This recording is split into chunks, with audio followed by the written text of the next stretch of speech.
দেশের জন্য করে। কে বাড়া দেশের জন্য করে? জন খেটে খাস, চাকরগিরি করি, সেটা স্বীকার করবি বাড়া, ঠিক আছে? আর এইটা ক্ষমতা রাখবি। তুমি এমন কোনো বাল হয়ে পারোনি, বোকাচোদা কোথাকার।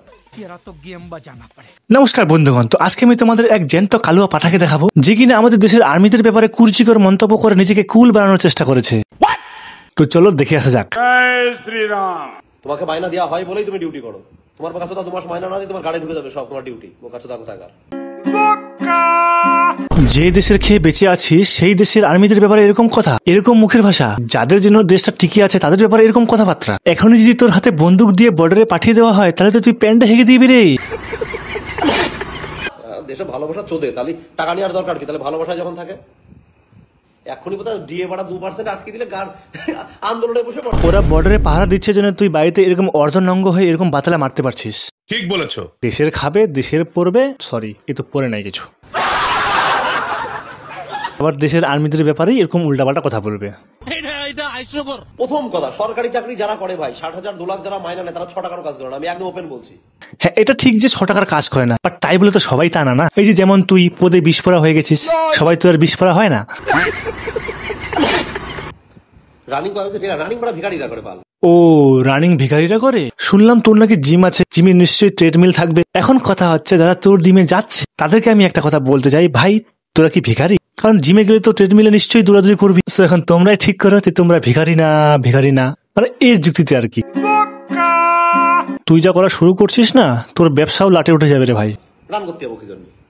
আমার যদি শুয়ে থেকে যদি পয়সা কামানোর ক্ষমতা থাকে, আমার যদি বিজনেস থাকে, আমার যদি কোয়ালিটি থাকে, আমি কেন রান করতে যাবো? তুই শিওর এই আর্টিফিশিয়াল বডিটাই বানা, তোর এই বডি না কোনো কাজে লাগবে না। এই বডি নিয়ে যদি আর্মিতে লাইন দিস না তাহলে তোর পাছা লাথি মেরে তাড়িয়ে দেবে রে।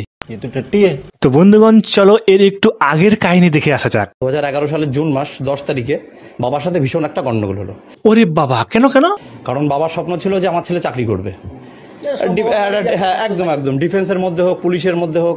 ও, আসলে তোর বাবা জানতো না যে তার ছেলে একটা রাস্তার পাঠা। আর আমার যা কোয়ালিটি ছিল, আমি পুলিশের চাকরি তো আরামসেই পেতাম। পেয়েছে গাইস, পুলিশের চাকরি পেয়েছে।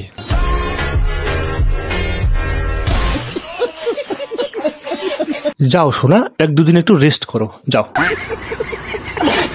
অনিচ্ছাকৃতভাবে যে ভুল বা ভারতীয় সেনাদের বিরুদ্ধে যে কথা আমি বলেছিলাম তার জন্য ভীষণভাবে আমি দুঃখিত। কি ব্যাপার, তোর মুখ দিয়ে এখন ওই শব্দটা বেরোচ্ছে না কেন? ওই যে কথায় আছে না, পেছনে বাস না ঢুকলে মানুষের শিক্ষা হয় না। যেই পেছনে বাস ঢুকে গেছে অমনি তোমার শিক্ষা হয়ে গেছে। দাদা আমাদের ভদ্র হয়ে গেছে।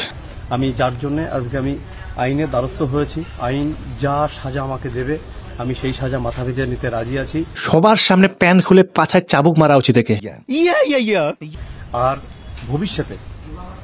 ভবিষ্যতে ভারতীয় সেনাদের জন্য যত কিছু করণীয় আমি সবকিছু করবো। তোর কিচ্ছু করতে লাগবে না রে, তোর কোনো দরকার নাই। এক কাজ কর, তুই দেশেই থাকিস না, তুই বাংলাদেশে চলে যা, নাহলে পাকিস্তানে চলে যা। আর্মিদের জন্য কিছু করবে।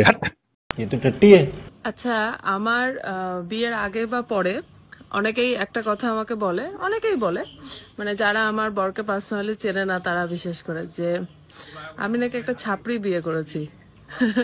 এটা খুব কমন কথা, এই কথাটা আমি প্রায়ই শুনি। তা আজকে একটা জিনিস দেখাবো যে ছাপড়ি বিয়ে করার সুবিধাটা কি। কারণ সবাই আগেই বুঝে গেছিল যে তোর ভাতার কি। আর গাই সুবিধাটা কি তোমরাই একটু দেখো। আমি যার জন্য আজকে আমি আইনের দ্বারস্থ হয়েছি। আইন যা সাজা আমাকে দেবে আমি সেই সাজা মাথা ভেজে নিতে রাজি আছি।